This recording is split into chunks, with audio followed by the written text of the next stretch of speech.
दिसंबर का महीना था और कड़ाके की ठंड पड़ रही थी। अपने बूढ़े कपाते हाथों से जब उसने कफन उठाकर देखा तो जोर जोर से रोने लगी। उसके सामने उसके पति की लाश रखी हुई थी। खेत में मजदूरी कर रहे उसके पति को बिजली का करंट लग जाने के कारण खेत में ही वो तड़प तड़प कर अपनी जान गंवा बैठा था।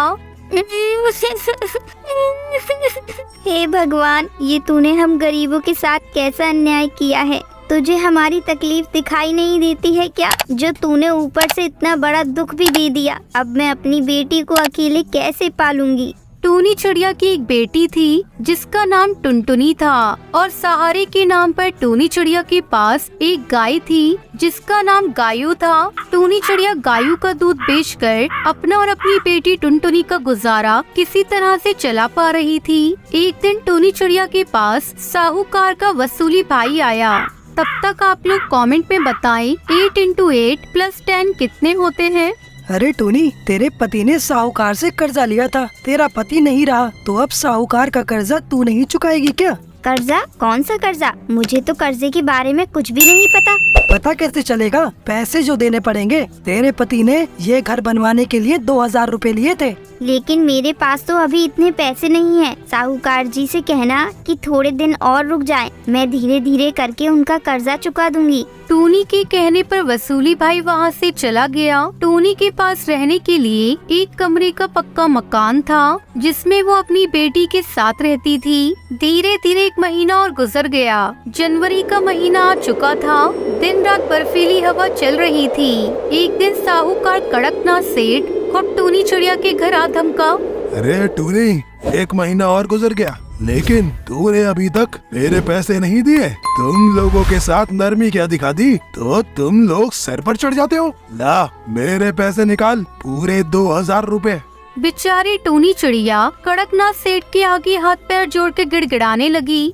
मालिक, आप तो जानते ही हैं कि पति के जाने के बाद बेटी की जिम्मेदारी मेरे कंधों पर आ गई है। दूध बेचकर भी 2 वक्त की रोटी का जुगाड़ नहीं हो पा रहा है। सर्दियां गुजर जाने दो मालिक, मैं आपकी एक एक पाई चुका दूंगी। क्यों, सर्दियां बीत जाने के बाद तेरी लॉटरी लग जाएगी क्या? मुझे मेरे पैसे अभी चाहिए, नहीं तो तुझे अपना ये घर छोड़ना पड़ेगा। टूनी के लाख कहने पर भी कड़कनाथ सेठ नहीं माना। कड़कनाथ सेठ पर तो टूनी की बातों का जैसे कोई असर ही नहीं हो रहा था। उसने अपने गुंडों से कहकर टूनी के घर से उसका सारा सामान बाहर फेंकवा दिया और उसकी बेटी को घर से बाहर निकाल दिया। टूनी चिड़िया अपनी बेटी के साथ सड़क पर आ गई। टूनी चिड़िया बहुत रो रही थी। माँ को रोता देखकर उसकी बेटी टुनटुनी चिड़िया बोली, माँ, उस सेठ ने हमसे हमारा घर छीन लिया तो क्या हुआ? हम लोग मिलकर अपना नया घर बनाएंगे। टुनटुनी बेटा, अपना घर बनाने के लिए हमारे पास पैसे नहीं है। माँ, हमें पैसों की जरूरत भी नहीं पड़ेगी। हम सब मिलकर फूस और बांस से अपना घर बना लेंगे।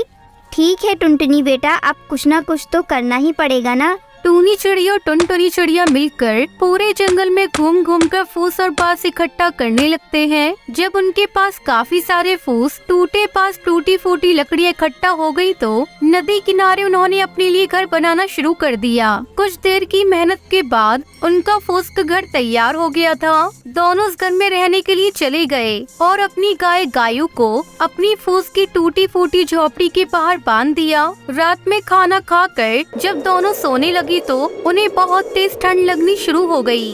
माँ, हमारी झोपड़ी में तो बहुत ज्यादा ठंड है। बाहर की ठंडी हवा झोपड़ी के अंदर ही आ रही है। मुझे ऐसा लग रहा है कि ठंड के मारे मेरी जान ही चली जाएगी। दरअसल फूस की झोपड़ी होने के कारण झोपड़ी में जगह जगह पर छेद थे जिससे होकर बर्फीली हवा झोपड़ी के अंदर आ रही थी। तभी टुनटुनी चिड़िया ने टूनी से कहा, माँ, बस आज रात की बात है, कल इस ठंड का भी कुछ इंतजाम करेंगी। किसी तरह से दोनों ने रात गुजारी। अगली सुबह, माँ, हमारी गायू जो गोबर देती है ना, वो हमारे बड़े काम का है। उस गोबर से हम अपनी फूस की झोपड़ी को चारों तरफ से ढक देंगे और हम अपने घर को गोबर का घर बना देंगे जिससे बर्फीली हवा हमारे घर के अंदर नहीं आएगी। अब टुनटुनी चिड़िया ने अपनी गाय की गोबर को इकट्ठा करना शुरू किया।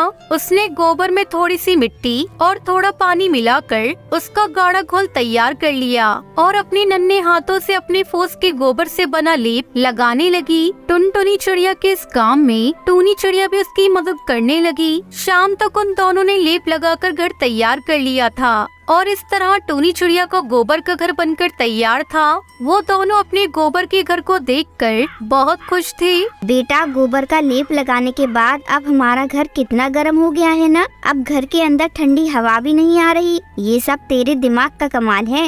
नहीं माँ, ये सब हमारी गायों के कारण हो सका है। अगर गायों हमारे साथ नहीं होती तो शायद मैं गोबर का घर बनाने के बारे में नहीं सोच पाती। गायों के गोबर के कारण ही हम सब गोबर के घर में रह रहे हैं। हाँ टुनटुनी बेटा, हमारा गोबर का घर पूरे जंगल में सबसे अलग है। किसी ने नहीं सोचा होगा कि जिस गोबर से उपले बनाते हैं उसी गोबर से हम घर भी बना सकते हैं, और वो भी बिना पैसे खर्च किए। धीरे धीरे टूनी चिड़िया के गोबर के घर की चर्चा पूरे जंगल में होने लगी। इस तरह दोनों माँ बेटी खुशी खुशी अपना जीवन उस घर में बिताने लगती है। टुनटुनी चिड़िया अपने पति बंटी कबूतर और एक बेटी लूसी कबूतरी के साथ एक गांव में रहती थी। टुनटुनी का पति मजदूरी का काम किया करता था। वो लोग बहुत ही गरीबी की हालत में रहते थे। बहुत मुश्किल से 2 वक्त का खाना मिल पाता था। बंटी की माँ भी काफी बूढ़ी और बीमार थी। उनकी जिंदगी इसी तरह चल रही थी कि अचानक एक दिन बंटी कबूतर को काफी तेज बुखार आता है और सही इलाज न मिल पाने के कारण उसकी मृत्यु हो जाती है। टुनटुनी के पति का एक छोटा भाई कालू कौवा भी था, जो बहुत चालाक किस्म का कौवा था। भाई की मृत्यु के बाद वो थोड़े दिन उसके परिवार और माँ की सेवा का नाटक करता है। कालू अपनी माँ से कहता है, देखो माँ, भाई की तो अब मृत्यु हो चुकी है। भाभी तो जाकर खेतों में काम करेंगी नहीं, सो मुझे ही सब देखना पड़ेगा। इन कागजों पर अंगूठा लगा दो। बाकी भाभी और बच्चों की चिंता मत करो, उनका सारा खर्च मैं उठा लूंगा। बूढ़ी माँ कालू की बातों में आकर अंगूठा लगा देती है, पर कालू बहुत मक्कार निकलता है। 2-4 दिनों में वो जमीन को औने पौने दाम में बेचकर गांव से फरार हो जाता है। कैसा कपूत पैदा किया मैंने, जो अपने ही घर को बर्बाद करके भाग गया। अब हम लोग क्या करेंगे। टुनटुनी चिड़िया पर तो दुखों का पहाड़ टूट पड़ा। वो सोचने लगती है, मैंने तो आज तक कोई काम नहीं किया, कभी घर से बाहर नहीं निकली। अपनी बच्ची और अपनी बूढ़ी सास का कैसे ख्याल रखूंगी। भगवान ने हमारे साथ बहुत अन्याय किया। घर का एकमात्र सहारा हमसे छीन लिया। कुछ दिन बीतने के बाद खाने पीने का जो थोड़ा बहुत सामान था वो सब खत्म हो गया। अब तो न घर में राशन था और न ही पैसे बचे थे। टुनटुनी अपनी सास से कहती है, माँ जी, जो भी पैसे जुड़े हुए थे वो सब खत्म हो गए हैं। कुछ दिन तो कट गए, पर अब आगे का कुछ सोचना पड़ेगा। अब बस केवल थोड़े से दाल और चावल ही बचे हैं। आज का ही खाना बन पाएगा। कल से मुझे कुछ काम ढूंढने जाना पड़ेगा। मैं बहुत चिंतित हूँ कि तुम लोगों को अकेला छोड़कर मैं काम पर कैसे जाऊँ। बहू, तू चिंता बिल्कुल ना कर। तू तो भगवान की इतनी पूजा करती है, वो जरूर तेरी मदद करेंगे। अब अपनी बेटी और सास को खाना खिला देने के बाद केवल थोड़ा सा ही खाना उसके लिए बचा। टुनटुनी जैसे ही खाना खाने के लिए बैठी, तभी बाहर से आवाज आती है, क्या कोई इस घर पर है? इस भूखे तोते को भी खाना खिला दो। बूढ़े तोते की आवाज सुनकर टुनटुनी चिड़िया तुरंत बाहर आती है और उन्हें बैठने के लिए कहती है। टुनटुनी ने अपने लिए जो थोड़े से दाल और चावल रखे थे वो उस बूढ़े तोते को देने के लिए प्लेट में डालकर ले आती है। ये जो थोड़ा बहुत खाना ही खा लो। मेरे पास आज केवल इतना ही भोजन है, आप इसे ग्रहण कर लें। बूढ़ा तोता खाना खाते खाते टुनटुनी से पूछने लगता है, क्या हुआ बेटी, उदास क्यों हो? टुनटुनी उस बूढ़े तोते को सारी कहानी बताते हुए कहती है, मेरे पति की मौत हो चुकी है और कमाई का कोई जरिया नहीं है। आज तो राशन भी खत्म हो गया है। मुझे समझ नहीं आ रहा कि अपनी छोटी बच्ची और बूढ़ी सास को छोड़कर कैसे बाहर काम पर जाऊं, और यदि काम नहीं किया तो इनके लिए खाना कहां से लाऊंगी। बूढ़ा तोता टुनटुनी की सारी बातें सुनकर उससे कहता है, तुमने ये जो दाल चावल बनाए थे इनमें बहुत ही स्वाद था। तुम्हारे हाथ में स्वाद है। घर के बाहर ही तुम दाल चावल का ठेला क्यों नहीं लगा लेती, जिससे तुम्हें घर छोड़कर कहीं जाना भी नहीं पड़ेगा और तुम्हारी कमाई का जरिया भी बन जाएगा। मैं तुम्हें एक नमक का पैकेट देता हूँ। ये एक जादुई नमक है। तुम अपने खाने में इसी पैकेट से नमक डालना, फिर देखना तुम्हारा सारा खाना हाथों हाथ बिक जाएगा और तुम्हें कभी पैसे की कोई परेशानी भी नहीं होगी। ये कहते हुए बूढ़ा तोता टुनटुनी चिड़िया को एक नमक का पैकेट देता है। आपका बहुत बहुत शुक्रिया काका, आपने तो मेरी समस्या हल कर दी। अब मैं घर पर रहकर ही सब काम कर लिया करूँगी और मुझे अपनी बच्ची को छोड़कर कहीं दूर भी नहीं जाना पड़ेगा।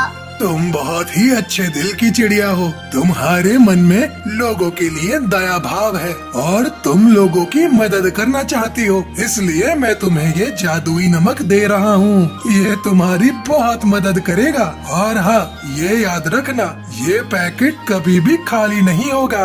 बस तुम इसे संभाल कर रख देना और हमेशा खाने में नमक इसी में से डालना। भगवान तुम्हारा भला करेंगे। ये कहते हुए वो बूढ़ा तोता वहाँ से चला जाता है। टुनटुनी अगले ही दिन भगवान का नाम लेकर खाना बनाने का काम शुरू करती है। पहले दिन वो दाल चावल ही बनाती है और उसमें वही जादुई नमक डालती है। पहले ही दिन कुछ पक्षी टुनटुनी से दाल चावल खरीद कर खाते हैं, तो उसके दाल चावल के स्वाद से वो पक्षी बहुत खुश होते हैं। वाह बहन, क्या बात है। ये दाल चावल तो बहुत ही स्वादिष्ट है। हम भी रोज घर में दाल चावल बनाते हैं, परंतु ऐसा स्वाद तो कभी भी नहीं आया।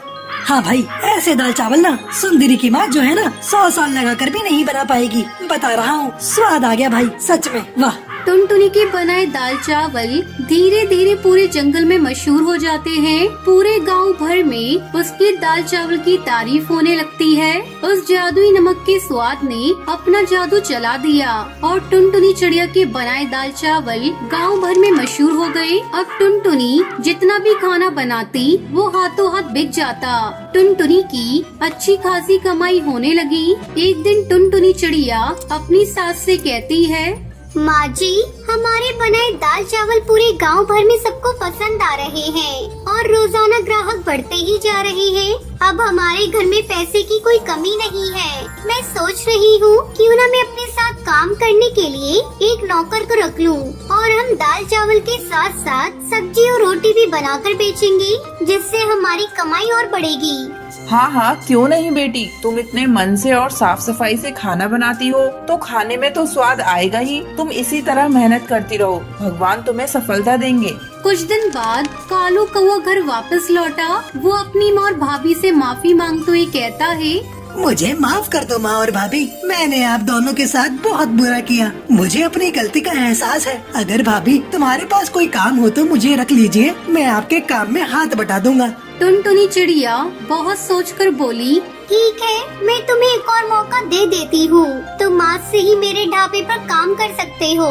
अब कालू कौवा कुछ दिन तक टुनटुनी चिड़िया के साथ अच्छे से काम करता है और उसे टुनटुनी चिड़िया के जादुई नमक का पता चल जाता है और वो सोचने लगता है, अगर मैं इनका जादुई नमक का पैकेट चुरा लूं, तो मैं भी इससे अच्छा खाना बनाऊंगा। उसमें वैसा ही स्वाद आएगा जैसा कि टुनटुनी के खाने में आता है। बस फिर क्या था, कालू कौवा लालच में आकर टुनटुनी के जादुई नमक में से थोड़ा सा नमक चुरा लेता है।